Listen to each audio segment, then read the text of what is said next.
पाप एक ऐसा शब्द है जिसके अंदर कोई पाप कोई एक चीज नहीं है। जैसे अनुग्रह हर एक चीज की आशीष का अनुग्रह होता है, वैसे ही पाप में भी बहुत सी बातें होती हैं। पाप कोई एक शब्द है तो इसका मतलब एक ही समस्या थोड़ी है। पाप तो बहुत ज्यादा चीजों का एक संग्रह है, जिसको एक शब्द दे दिया गया है, वो क्या नाम है? पाप। और हमें किस चीज पर जय पानी है? हालेलुया। पाप के ऊपर हमें जय पानी। और ये जय दी किसने है? प्रभु यीशु मसीह, क्योंकि उसने बलिदान दे दिया है। अपने शरीर के संघर्ष से या अपनी ताकत के बल पर हम वो छुटकारा नहीं पा सकते। हालेलुया। देखिए, पाप एक ऐसी चीज है जो कई चीजों का संग्रह है। जैसे झूठ बोलना क्या मानते हैं? चोरी करना क्या मानते हैं? व्यभिचार करना क्या मानते हैं? और किसी से ईर्ष्या रखना क्या मानते हैं? और भलाई करना जानते हैं, नहीं करते हैं तो वो भी पाप है। बाइबल साफ बताती है, परमेश्वर का वचन क्लियर करता है सारी बातों को, कि हम यदि ऐसी समस्याओं में हैं तो वो एक पाप है। कहीं ना कहीं कोने में कोई ना कोई पाप है। और आप जब तक देह में हैं, पूरा ये ना समझिए कि यीशु आपकी देह को शुद्ध कर रहा है, क्योंकि देह के अंदर तो पाप बना ही रहता है। यीशु किस चीज को शुद्ध करता है फिर? यीशु हमारे स्वभाव को साफ करता है। हालेलुया। क्योंकि हमारे स्वभाव में पाप होता है। आत्मिकता से हमें साफ किया प्रभु ने। शरीर में तो पाप है, इससे हमें जय पानी। इस शरीर पर बुराइयों से हमें जय पानी है, और शरीर में ही पाप बना रहता है। उसी चीज पर हमें जय पाने। यदि पाप बना रहता है तो क्या समस्या होती है एक विश्वासी के जीवन में? क्या मानते हैं आप कि क्या समस्या हो सकती है? समस्या ये हो सकती है कि हम परमेश्वर से दूर चले जाएंगे। यदि पाप द्वार पर मेरे निकट खड़ा रहता है तो हम धीरे धीरे कहां चले जाएंगे? परमेश्वर से दूर चले जाएंगे। हालेलुया। पाप और परमेश्वर का कभी मेल नहीं होता है। इसलिए तो उसने पाप को मिटाने के लिए यीशु मसीह को धरती पर भेज दिया, ताकि हम आत्मिक रीति से धर्मी हो जाए। शरीर तो खत्म होना ही होना था और होगा भी। आत्मा भी नरक में जानी थी। वो आत्मा का न्याय भी जब होगा, वो भी नरक के भागीदार होने थे। वो दूसरी मृत्यु जो कभी भी खत्म नहीं होगी, वो मृत्यु सदा पीड़ा में, जल में ही रहना, आग में रहना है, उससे बाहर यीशु ने निकाला है। हालेलुया। शरीर तो एक मिट्टी है, जो मिट्टी से आदम को उठाकर बनाया था, वो मिट्टी तो फिर भी मिट्टी में ही जानी है, चाहे वो धर्मी है चाहे वो अधर्मी है। उनके शरीर तो एक सच बात है, वो मिटना है। लेकिन जो अंदर जो स्वभाव, जो आत्मा में हम हैं, जो आत्मा परमेश्वर ने दिया है, वो परमेश्वर ने सदा तक अपना बना लिया है। हालेलुया। तो आज हमें जय किस चीज पर पानी है? जो हमारे स्वभाव में पाप है और शरीर से हम पाप करते हैं। क्योंकि जुबान जब बोलती है, झूठ बोलती है, तो वो स्वभाव से ही तो झूठ निकलती है। जब गंदे कामों के विचार आते हैं मन में और वो दिमाग में, तो वो शरीर ही तो करता है, उसको पूरा कौन करता है? आत्मा थोड़ी करेगी इसको पूरा। शरीर, यदि हम आत्मा से काम भलाई के सोचते हैं तो भी शरीर करता है। यदि हम मन के बुरे स्वभाव से, बुरे भंडार से बुरी बातें निकालते हैं तो भी शरीर निकालता है।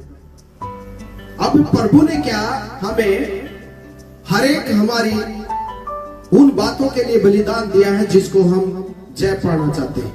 यदि हम कहते हैं प्रभु मैं झूठ छोड़ना चाहता हूँ, यदि हम कोशिश करें तो हम शायद ना छोड़ सके, लेकिन यदि हम परमेश्वर के समर्पण हो जाए, प्रभु मैं चाहता हूँ तेरी सामर्थ में सब कुछ हो सकता है, इसलिए प्रभु तू मुझसे इस जुबान को बदलवा, मैं सारी बातें जो भी बोलूं वो सच्चाई के साथ बोलूं। हालेलुया। यदि मेरे अंदर प्रभु किसी के प्रति ईर्ष्या है और ईर्ष्या मेरी खत्म नहीं हो रही है, प्रभु मैं ईर्ष्या छोड़ना चाहता हूँ, ये मुझसे नहीं होता है, प्रभु मैं आपके हाथों में सौंपता हूँ, प्रभु हमारी उस ईर्ष्या को भी दूर करता है। हालेलुया। समझ रहे हैं? तो परमेश्वर जो है वो उसका कलाम कहता है पाप पर जय पाने के लिए हमें निरंतर दौड़ना पड़ता है। जैसे एक धावक होता है, जैसे एक धावक, एक खिलाड़ी जो होता है वो दौड़ में दौड़ता है, वो ऐसे ही नहीं दौड़ता है, बहुत सी चीजों का त्याग करता है वो, क्योंकि शरीर को फुर्तीला बनाने के लिए, दौड़ में फुर्तीला बनने के लिए जो चीज उसके बाधाएं डालती है उनको खाना छोड़ देता है। हालेलुया। वसा ज्यादा मांस को बढ़ाने वाली चीजों को, प्रोटीन को कम कर देता हो ताकि उसकी फुर्ती दौड़ में बनी रहे।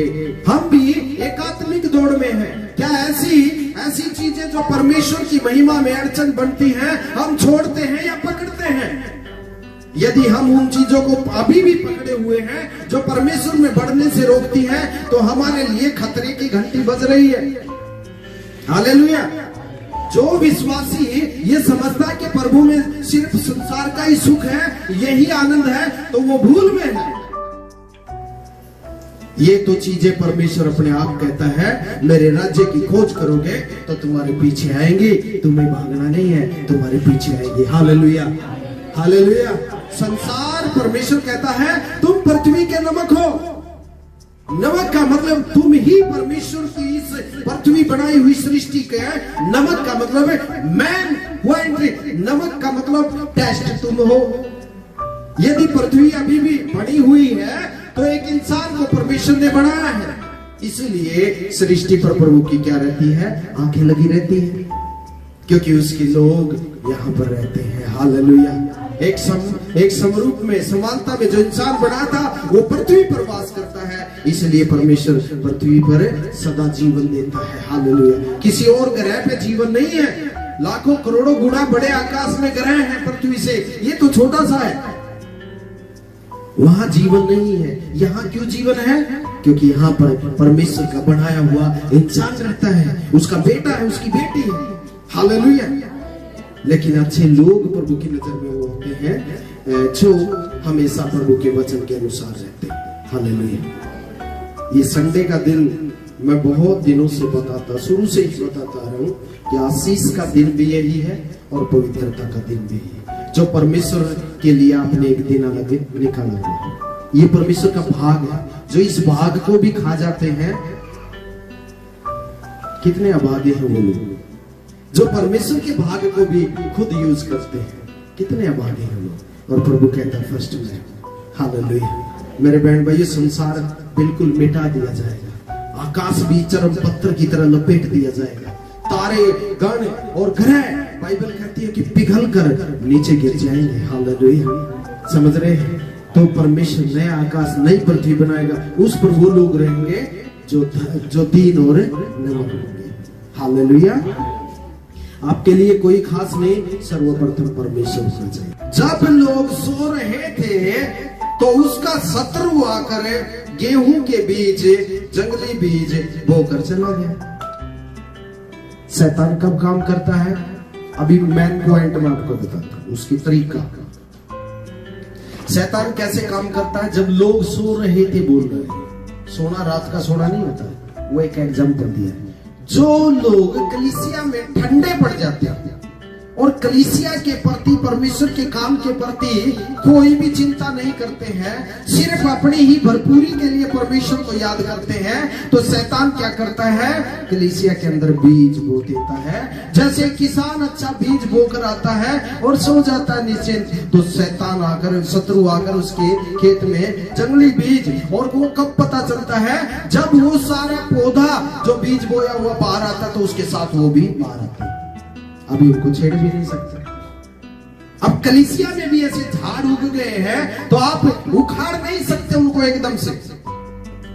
और ऐसा होता है जिस कलीसिया में ठंडापन, प्रेम नहीं होता, एक दूसरे के प्रति आदर में सम्मान नहीं होता, वहां पर शैतान बीज बो चुका होता है।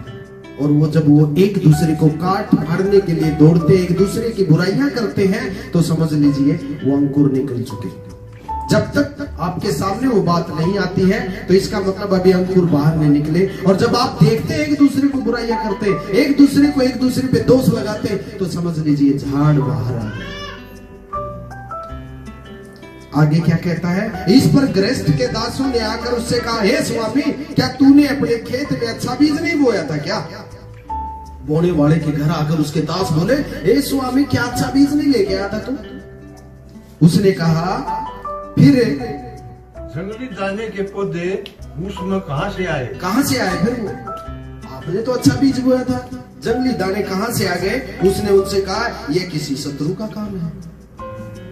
अब एक बात बताइए, कोई बहन है, मान लीजिए आप बहन बैठी हुई है, आपसे कोई बहन आके बोले, हाँ यह ठीक हो ना, इसका बोलना ठीक हो, इसका चलना ठीक हो, तो आप क्या कहें? यदि आप सच्चे विश्वासी हैं तो आप उसको कहेंगे, ना भाई किसी के प्रति बुरी बात नहीं करना। यदि आप कहेंगे, अच्छा नुको करो, तो मतलब शैतान के जंगली बीज काम कर रहे हैं। आप सीख लीजिए इस बात को। जब आपके पास कोई चाहे सच्ची बुराई भी क्यों ना कर रहे हैं, आप ना सुनिए उसकी बुराई, क्योंकि उसके बोल का और आपके सुनने का दोनों का न्याय किया जाए। यीशु ने कहा था ना कि तीन चीजें उसने बताई, तेरी आंख तुझे ठोकर खिलाती है तो निकाल कर फेंक दे, तेरा हाथ तुझे ठोकर खिलाता है तो उखाड़ कर फेंक दे, और कहता है संभल कर बोलना, क्योंकि एक एक जवाब दिया जाएगा। शैतान इसी तरह हमें उस स्वर्ग से वंचित करना चाहता है इन समस्याओं के द्वारा। और आज आराम से विश्वासी लोग भी, संसारिक लोग भी, सब एक जैसा माहौल उनका हो चुका है। जिस खेत में अंकुर निकले और साथ में जंगली बीज जिनका कोई रोल नहीं है, वो कहां से आए? ये शैतान का काम होता है। यदि कोई व्यक्ति बुराइयां सुनने का आदी है, बुराई करने का आदी है, तो वो शैतान का जंगली बीज आप समझ लीजिए। और जो आपकी हिम्मत को बढ़ाता है, आपके प्रति आदर करता है और अच्छी बातों में सहभागी होता है और सहभागी करता है, तो वो परमेश्वर का जन होता है। सभी को पता है बुरी चीजें क्या होती है, बुरी बातें क्या होती हैं और अच्छी सभाएं क्या होती हैं, अच्छे लोग कौन होते हैं, लेकिन फिर भी हम कई बार आनंद लेते हैं, क्योंकि बुराई करने में भी आनंद मिलता है। क्या समझते हैं? जितनी अच्छी बातों में आपके रोंगटे खड़े होते हैं और सामने सुनने वाले की खड़े होते हैं, बुराई करने में भी ऐसे ही होता है। अब हमें आनंद किस में लेना है, वो हमारे ऊपर।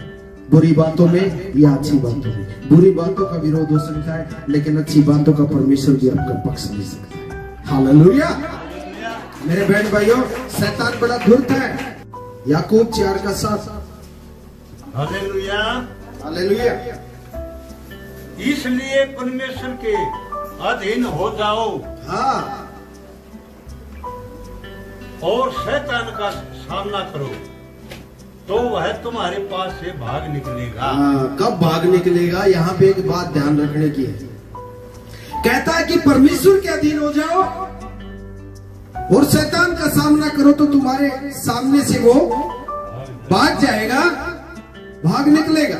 आप जितने भी प्रभु के प्रति करीब आएंगे, उतना ही शैतान आपसे दूर रहेगा, लेकिन जितने परमेश्वर से दूर जाएंगे, शैतान उतना आपके करीब आएगा।